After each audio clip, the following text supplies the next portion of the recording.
One of North Korea's most powerful weapons isn't a nuclear warhead, but its ability to use the Bitcoin cryptocurrency to mitigate harsh international economic sanctions.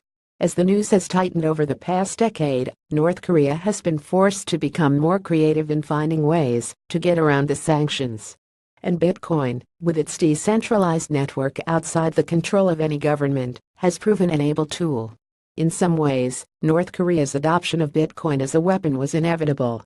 Since assuming power in 2011, leader Kim Jong-un has ramped up the verbal threats to South Korea, the United States, and Japan, while punctuating those threats with a series of nuclear tests and missile launches.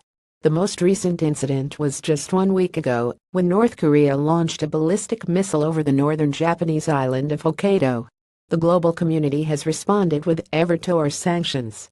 Restrictions on trade as well as restrictions on North Korea's access to the international financial system have made life difficult for the rogue nation. The U.S. State Department has estimated that the UN sanctions passed in August 2017 alone would chop on a third from North Korea's $3 billion in annual export revenue.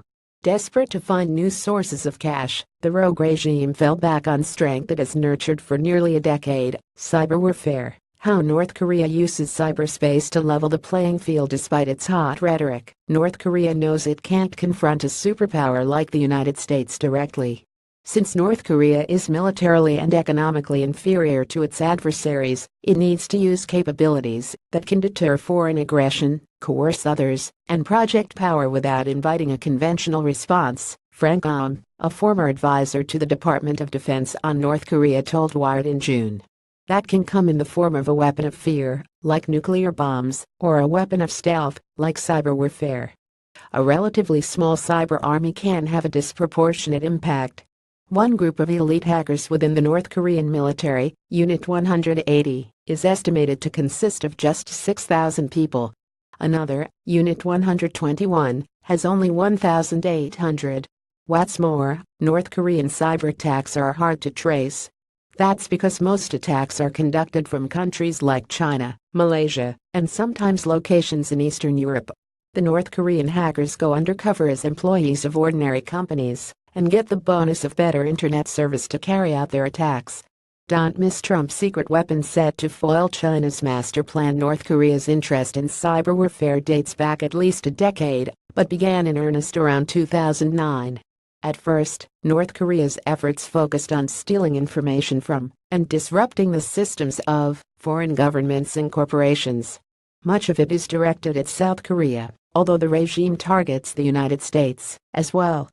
One of the regime's betrayal attacks occurred in November 2014, as Sony Corporation New York Stock Exchange ADR prepared to release The Interview, a film that parodied Kim Jong-un. North Korea hacked Sony Pictures Entertainment, released information it had stolen from the studio's computer systems, and threatened terrorist attacks unless the film was pulled. Squeamish theater chains led to a limited release in just 300 independent theaters, but Sony distributed The Interview widely online.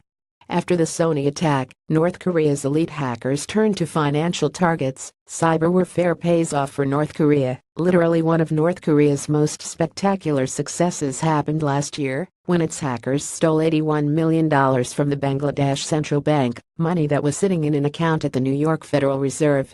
Cybersecurity firms such as Symantec and Kaspersky say the North Korean cyber army has cracked the SWIFT protocol that enables bank-to-bank transfers. These attacks have raked in millions of dollars from more than a dozen countries. They changed after Sony, by using hacking to support criminal activities to generate hard currency for the regime. James Lewis, a North Korea expert at the Center for Strategic and International Studies, told Reuters in May.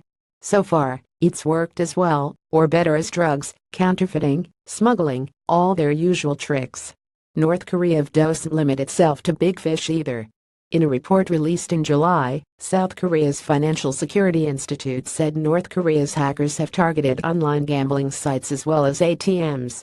The ATM hacks yield bank card information that hackers can sell or use themselves to withdraw cash.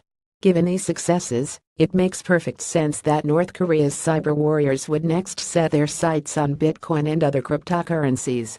Here are the surprising schemes they've managed to pull off so far. How North Korea generates cash from Bitcoin. Join the conversation. Click here to jump to comments.